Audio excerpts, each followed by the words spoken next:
এতক্ষণে বেড়াটা আমি শেষ করি আইসি দুটো ভাত খেতাম বলি মা গো মা ওই সাসা কাঁচা মরিচ আর হিয়াজ না ফাতেমা ফাতেমা এই কাঁচা মরিচ আর হিয়াজ দেছে আমারে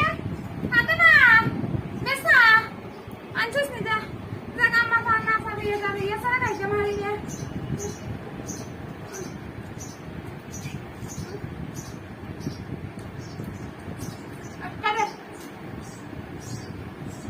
দেখি যা লাগছিল গো যে কামটা করছি একটা একটু কাম করি যদি ভাত না খাই ভালো লাগে নি কম চাই মাই এখনো কথা শুনে না সারা দিন কি করে ওরা একদম আপনার ঘোরাবো সারাদিন বিজ্ঞান করে সারাদিন ওরে ওরে তোর একবারে বাজারে নিতেছি না ঠিক আছে লাগে একদম মিনিট দুধ আনতে দিতে ভুলে যাবি ভাই তাড়াতাড়ি বাবা